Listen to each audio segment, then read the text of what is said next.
అందరికీ నమస్కారం అండి. రాష్ట్ర వ్యాప్తంగా ఈ తల్లికి వందనంకి సంబంధించి ప్రతి తల్లికి అకౌంట్లో ఒక విద్యార్థి అయితే 15,000, అలా కాకుండా తల్లికి ఇద్దరు పిల్లలు ఉంటే 30,000 వేస్తామని గవర్నమెంట్ అయితే చెప్పడం జరిగింది.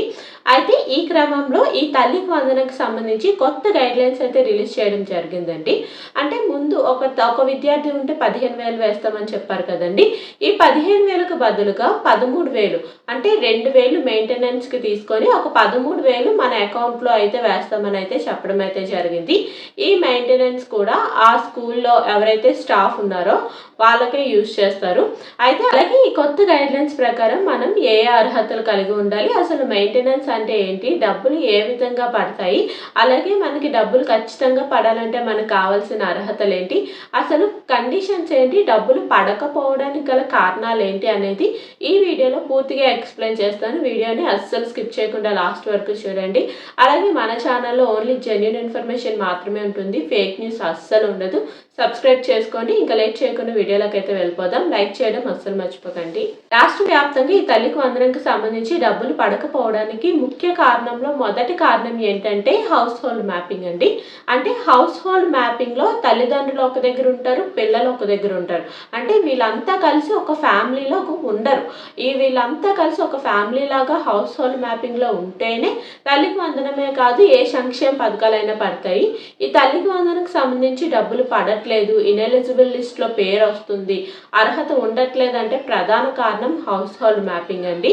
ఈ హౌస్ హోల్డ్ మ్యాపింగ్ మనం చేయించుకోవాలంటే ఎప్పటికి కూడా మనకి టైం అయితే ఉందండి. అంటే పిల్లల్ని తల్లిదండ్రుల దగ్గర యాడ్ చేయడం, అంటే ఇలా యాడ్ చేయకపోవడం వల్ల, పిల్లలు లేకపోవడం వల్ల కూడా ఏంటంటే ఈ తల్లికి వందనం డబ్బులు అనేవి పడవండి. అంటే హౌస్ హోల్డ్ మ్యాపింగ్లో పిల్లలు తల్లిదండ్రులు ఒకే దగ్గర ఒకే కుటుంబంలో ఉంటే మాత్రమే ఈ తల్లికి వందనమే కాదు ఏ సంక్షేమ పథకాలైనా పడతాయండి.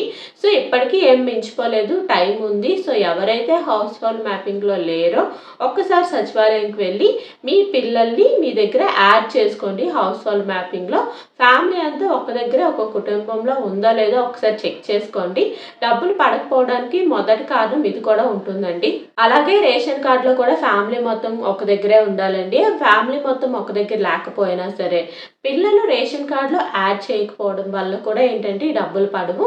సో ఇప్పుడు రేషన్ కార్డ్ ప్రాసెస్ కూడా జరుగుతుంది కాబట్టి వెంటనే వెళ్ళి రేషన్ కార్డ్ అనేది పిల్లలు రేషన్ కార్డులో యాడ్ చేసేలా చూసుకోండి. పిల్లల్ని వెంటనే యాడ్ చేసేయండి ఎవరైనా యాడ్ అవ్వకపోతే.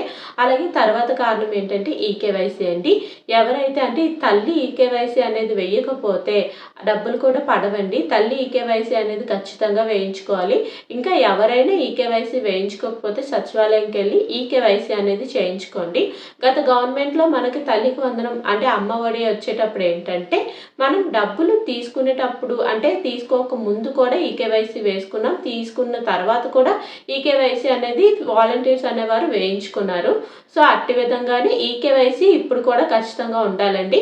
ఎవరైనా ఈకేవైసీ వేయించుకోకపోతే మీకు దగ్గరలో ఉన్న సచివాలయంకి వెళ్ళి వెంటనే ఈకేవైసీ అనేది వేసేయండి. సో ఈకేవైసీ వల్ల కూడా మనకి డబ్బులు అనేది డిలే అయిపోతుంది, డబ్బులు అనేవి పడవు. సో వెంటనే ఎవరైతే ఇంకా ఈకేవైసీ పెండింగ్ ఉందో వెంటనే ఈకేవైసీ అనేది వేసేయండి. ముఖ్యమైన కారణం ఏంటంటే ఎన్పిసిఐ లింక్ అండి. ఎన్పిసిఐ లింక్ లేకపోవడం వల్ల కూడా ఏంటంటే ఈ డబ్బులు అనేవి మన అకౌంట్లో జమ అవ్వవు. చాలామంది ఏంటంటే ఎన్పిసిఐ లింక్ చేయించుకోరు, పేమెంట్ ఫెయిల్ అని వచ్చేస్తుంది. గత ప్రభుత్వంలో కూడా ఇలాగే జరిగింది. చాలామందికి అన్ని అర్హతలు ఉన్నాయి కానీ ఎన్పిసిఐ లింక్ అనేది లేదు. సో డబ్బులు అనేవి మన వరకు వచ్చి మన అకౌంట్లో మాత్రం పడలేదు, పేమెంట్ ఫెయిల్డ్ అని వచ్చేసింది. సో ఇప్పుడు ఏంటంటే ఖచ్చితంగా ఎన్పిసిఐ లింక్ అంటే మీ ఆధార్ కార్డుకి బ్యాంక్ అకౌంట్కి లింక్ అనేది చేయించుకోవాలి. ఎన్పిసిఐ లింక్ బ్యాంక్ వెళ్ళారనుకోండి ఖచ్చితంగా వాళ్ళు ఎన్పిసిఐ లింక్ అనేది వెంటనే చేస్తారు. సరే అలా కాకుండా కొంతమంది ఏంటంటే పోస్ట్ ఆఫీస్ అకౌంట్స్ అనేవి తీసుకున్నారు. సో పోస్ట్ ఆఫీస్ అకౌంట్ తీసుకున్నా సరే మనకి ఎన్పిసిఐ లింక్ అయిపోతుందండి. సో ఎందుకైనా మంచిది పోస్ట్ ఆఫీస్ అకౌంట్ కూడా తీసుకోండి.